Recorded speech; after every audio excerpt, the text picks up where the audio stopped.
గత 2 దశాబ్దాలుగా పేద ప్రజలు వివిధ శాఖల నుంచి అనుమతులు తెచ్చి కట్టుకున్నటువంటి అనేక బంగ్లాలని, అనేక చిన్న చిన్న పూరి గుడిసెల్ని, పేద మధ్యతరగతికి సంబంధించిన ప్రజలకు సంబంధించిన ఇళ్ళని కూల్చివేస్తూ వచ్చింది. అప్పుడు ప్రజలకి హైడ్రా పట్ల, రాష్ట్ర కాంగ్రెస్ ప్రభుత్వం పట్ల ఒక రకమైనటువంటి ఆగ్రహం, కోపం వ్యక్తం అవుతూ వచ్చింది. హైడ్రా అధికారులు చేస్తున్న పనులు కూడా అట్లే ఉన్నాయి. అస్మదీయులైతే ఒక రకంగా, తస్మదీయులైతే ఇంకొక రకంగా, అనుమతులుంటే ఇంకొక రకంగా, మనోడైతే ఇంకొక రకంగా అనేటువంటి కొన్ని కార్యక్రమాల్ని హైడ్రా అధికారులు కూడా కొనసాగించడం అనేది బాధాకరమైనటువంటి విషయం. ఈ 3-4 రోజుల నుంచి కురిసిన వర్షాల వల్ల మేము ఉండేటువంటి నార్సింగ్ ప్రాంతంలో జరుగుతున్నటువంటి ఒక ప్రకృతి విధ్వంసం, ఒక అక్రమ నిర్మాణానికి సంబంధించి, సరే మేము పర్మిషన్ ఇచ్చినాం కదా హెచ్ఎండిఏ వాళ్ళం, ఇది సక్రమ నిర్మాణం అని అధికారులు అంటుండొచ్చు, బట్ అది అక్రమ నిర్మాణం. నేను చెప్పలే ఈ మాట, అది అక్రమ నిర్మాణం అని హెచ్ఎండిఏకి సంబంధించిన అధికారులే పోయి పోలీస్ స్టేషన్లో కేసు పెట్టిండ్రు. పోలీసు వాళ్ళు కేసు కూడా నమోదు చేశారు. Crime number 1006/2023. Narsingi police station Rajendra Nagar DCP గారి పరిధిలో ఉంటుంది. ఏంది పంచాయతీ అంటే, ఆదిత్య వింటేజ్ అని ఒక కమర్షియల్ బంగ్లాని తీసుకొచ్చి మూసీ నది పరివాహక ప్రాంతంలో కడుతున్నారు. ఎండాకాలం అప్పుడు ఎండిపోయినప్పుడు నీళ్ళు ఏడున్నా ఏడలేవు అనేది కనబడకపోవచ్చు, కానీ పాపం వరుణుడు 2-3 రోజులుగా కురిసినటువంటి వర్షాల వల్ల, వరుణుడి కరుణ వల్ల ఇవన్నీ మూసీ నదిలోకి వచ్చినాయి.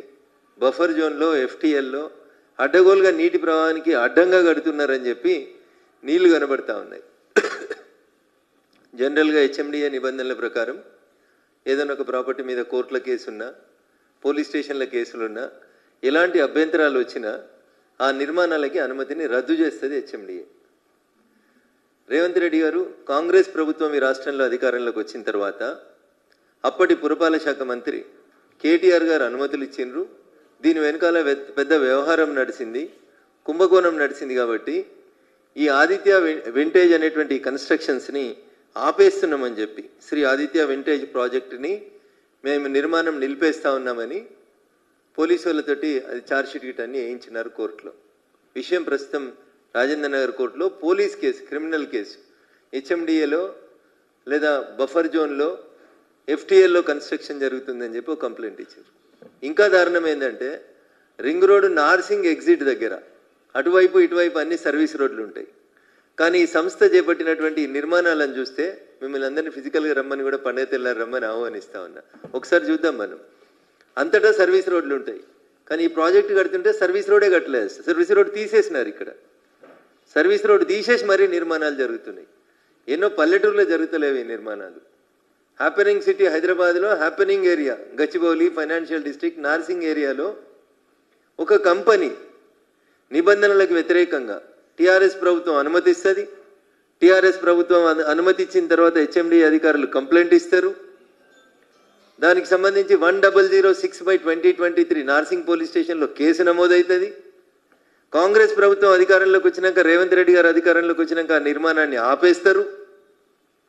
ఇవాళ మళ్ళీ నిర్మాణానికి అనుమతులు వచ్చినాయని చెప్పి మళ్ళీ నిర్మాణం కొనసాగిస్తారు. జనరల్గా బఫర్ జోన్ ఉంటే ఎక్కడ కూడా మట్టి పోయొద్దు, ఎత్తు లేపొద్దు, బఫర్ జోన్ని రక్షించాలని చెప్తా ఉంటారు. బహుశా భాగ్యనగరంలో జరుగుతున్నటువంటి ఈ అక్రమ నిర్మాణాలన్నీ రాష్ట్ర ప్రభుత్వానికి చూపించేందుకే అనుకుంటా.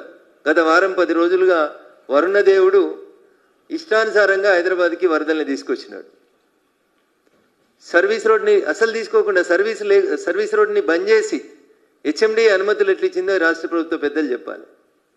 నాకేం అనుమానం వస్తుందంటే, అప్పుడున్న వాళ్ళు ఏం చేసి అనుమతులు ఇచ్చిరని కాంగ్రెస్ అడిగిందో, ఇప్పుడు కాంగ్రెస్లో మరి ముఖ్యమంత్రి గారు నోటీసులో ఉందా, లేదా నెంబర్ 2లు నెంబర్ 3లు అనుకుంటున్నటువంటి మంత్రులు ఏమన్నా మేనేజ్ చేసినారా, ఎట్లా అనుమతి వచ్చిందని చెప్పాలి.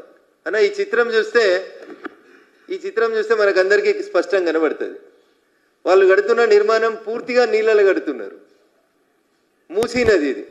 ముఖ్యమంత్రి గారి డ్రీమ్ ప్రాజెక్ట్. 1,00,000 కోట్లు పెట్టి మూసీ ప్రక్షాళన చేస్తాం, ప్రతిపక్షాలు మమ్మల్ని అడ్డుకుంటున్నాయి అంటారు. హైడ్రా అయితే గొప్ప గొప్ప మాటలు చెప్తుంది. HYDRAA commissioner Ranganath sir ring road ఎక్కితే సర్వీస్ రోడ్ బంద్ అయింది. నీళ్ళు వచ్చినాయని 4 రోజులుగా రోడ్డు మూసేసిర్రు. నార్సింగ్ దగ్గర మేముండే కాలనీలు అన్నిటికీ రోడ్లు మూసేసిండ్రు. నీళ్లు మొత్తం ఇది ఒకవైపు నుంచి చూస్తే అన్న, రెండో వైపు నుంచి చూస్తే ఏరియల్ వ్యూ మీకు కనబడుతుంది. ఈ బంగ్లా చుట్టూ నీళ్ళే ఉన్నాయి. అన్ని దిశల నీళ్ళే ఉన్నాయి ఈ బంగ్లాకి. పూర్తిగా FTL కట్టేస్తా ఉన్నారు. ఇది అన్న మా మీడియా మిత్రులకు విజ్ఞప్తి, ఒక్కసారి మా ఇంటికి వచ్చి ఈ ప్రాంతాన్ని సందర్శించేందుకు పండుగ తెల్లారు రావాల్సింది కోరుతా ఉన్నా. ఇక్కడ బేసికల్గా కొన్ని ప్రశ్నలు వస్తూ ఉన్నాయి. TRS పర్మిషన్ ఇచ్చింది, మీరు వచ్చి ఆపేసారు. మళ్ళీ మీరు ఎందుకు అనుమతులు క్లియర్ చేసిర్రు? ఏ మంత్రి క్లియర్ చేసిండు? లేదా ముఖ్యమంత్రి గారు క్లియర్ చేసిర్రా? HMDA అధికారులు క్లియర్ చేసిర్రా? ఎంత డబ్బులు చేతులు మారినాయి? నిజంగా రేవంత్ రెడ్డి గారికి చిత్తశుద్ధి ఉంటే, మా మహేష్ కుమార్ గౌడ్ గారు PCC అధ్యక్షుడు అయితే మస్తు మాటలు మాట్లాడుతుంటాడు, మేము ఇది చేసినాం అది చేసినామని. అయ్యా PCC అధ్యక్షుల వారు ఒకసారి చూడు ఈ ఫోటో, మీ ముఖ్యమంత్రి గారి దృష్టికి తీసుకుపోండి. మొత్తం నీళ్ళే ఉన్నాయి మీ మూసిలా. ఒక 12 గేట్లు 4 ఫీట్లు ఎత్తిరు అంతే. ఇవి 12 గేట్లు 4 ఫీట్లు ఎత్తెత్తితే ఇగో ఇన్ని నీళ్ళు ఇట్లా నిండిపోయినాయి బిల్డింగ్ చుట్టూ. రేపు ఈ బిల్డింగ్ కట్టి వాడు అమ్ముకొని పోతాడు బిల్డరు. కొనుక్కున్న వాళ్ళకి 5 ఫ్లోర్ల దాకా నీళ్ళు వస్తాయి దీంట్లోకి.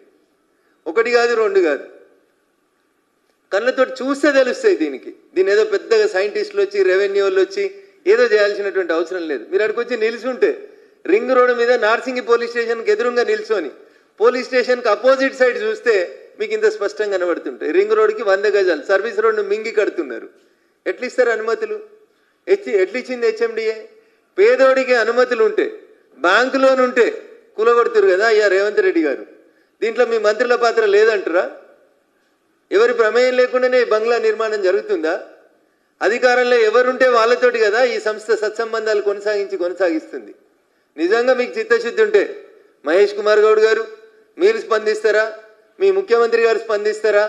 రింగ్ రోడ్ ఒకసారి ఎక్కి నార్సింగ్ పోలీస్ స్టేషన్కి బిల్కుల్ అపోజిట్ సైడ్ ఇప్పుడు కూడా ఉన్నాయి నీళ్లు, ఇప్పుడు కూడా నీళ్లు కనబడతా ఉన్నాయి. ఒక్కసారి వచ్చి చూడండి అని చెప్పి వాళ్ళని అడుగుతా ఉన్నా. మీడియా మిత్రులకు కూడా ఇది తెలియజేస్తా ఉన్నా. ముఖ్యమంత్రి గారు బహుశా బిజీగా ఉంటారేమో అని ముఖ్యమంత్రి గారికి బహిరంగ లేఖని ఈ ఫోటోలన్నీ అటాచ్ చేసి పంపిద్దాం అనుకుంటారు. ఒక copy HYDRAA commissioner Ranganath sir కూడా పంపిస్తాను. ఆయన ఏదో చెప్పినట్టుగా కాలేజ్ ఎందుకు తీస్తలేవు సార్ అంటే అందులో చదువుకుంటే పిల్లలు ఉన్నారు అని. మరి ఇంట్లో ఎవరు ఉన్నారు సార్? రంగనాథ్ సార్ దీంట్లో ఎవరు ఉన్నారు? పునాదులు ఎట్లా లేస్తూ ఉన్నాయి? బిల్డింగ్ ఇంత స్పీడ్గా ఎట్లా కన్స్ట్రక్షన్ జరుగుతుంది? HMDA మాట్లాడేది, హైడ్రా మాట్లాడేది, PCC అధ్యక్షుడు మహేష్ కుమార్ గౌడ్ మాట్లాడారు, ముఖ్యమంత్రి గారు మాట్లాడారు, మున్సిపల్ మంత్రి ఎవరో మీకు అందరికీ తెలుసు. ఎవరి ప్రమేయంతో నడుస్తూ ఉన్నాయి? నెంబర్ 2 మంత్రియా, నెంబర్ 3 మంత్రియా? ఎందుకు జరుగుతూ ఉన్నాయి ఇంత భయంకరంగా? అన్ని దిక్కుల నీళ్ళే వచ్చినాయి. రేపు దీంట్లోకి ఎట్లా పోవాలి? పడవలు వేసుకొని పోతారా? బిల్డర్ మంచిగా ఉంటాడు, మీరు మంచిగా ఉంటారు, మీ పర్మిషన్ ఇచ్చిన HMDAలు మంచిగా ఉంటారు, నల్లద్దాలతో చూస్తున్న హైడ్రా మంచిగా ఉంటుంది. కొనుక్కున్న వాళ్ళకి 5 ఫ్లోర్ల దాకా నీళ్ళు వస్తాయి. మీరు ఒకసారి ఫిజికల్గా విజిట్ చేయండి అన్న, మీకు ఇది గూగుల్ ద్వారా ఏమైనా ఇబ్బంది అనిపిస్తే. కొన్ని వీడియోలు కూడా తీసుకొచ్చినాం దీనికి సంబంధించి, ఈ నీటి ప్రవాహం ఎట్లుందని. 10 రోజులు తిరిగేసరికి ఒక ఫ్లోర్ వేసేస్తుండను ఆయన. వర్షాలు వస్తే మళ్ళీ అందరూ చూస్తారని చెప్పి 10 రోజులు తిరిగేసరికల్లా కొత్త స్లాబ్ వచ్చేస్తూ ఉంది. సో అందుకని దయచేసి నేను రాష్ట్ర ప్రభుత్వానికి, రాష్ట్ర ముఖ్యమంత్రి గారికి బహిరంగంగా ఒక లేఖ పంపిస్తా ఉన్నా. మీ మూసి కళ, మీ మూసిని శుద్ధి చేయాలనేటువంటి కళ పేదోడి ఇళ్లను కూల్చేందుకేనా? పెద్దోళ్ళకి ఇట్లా అడ్డదిడ్డంగా మీరు అనుమతులు ఇవ్వచ్చా? 1,00,000 కోట్లు పెట్టి మీరు మూసిని ప్రక్షాళన చేయాలని కలగంటున్నారు కదా ముఖ్యమంత్రి గారు. మరి ఈ బంగ్లా ఎట్లా కడుతున్నారు? కొత్త బంగ్లాలు ఎట్లా వస్తున్నాయి? మూసి పరివాహక ప్రాంతంలో, FTLలో, బఫర్ జోన్లో పోలీసు వాళ్ళు కేసు నమోదు చేసి ఛార్జ్షీట్ కూడా వేసిర్రు. దీని అద్దులు తొలగించబడ్డాయని వేసిర్రు వాళ్ళు ఛార్జ్షీట్లో. మీకు కావాలంటే 13th municipal magistrate court Rajendra Nagar అత్తాపూర్లో ఉన్న కోర్టులో కాగితాలకి నేను అప్లై చేసుకున్నాను. సర్టిఫైడ్ కాపీస్ వస్తే రేపు మాపు మీరు ఇక్కడికి వస్తే, నార్సింగ్కి వస్తే మీకు అక్కడనే కోర్టులోంచి తీసుకొని ఇస్తాం.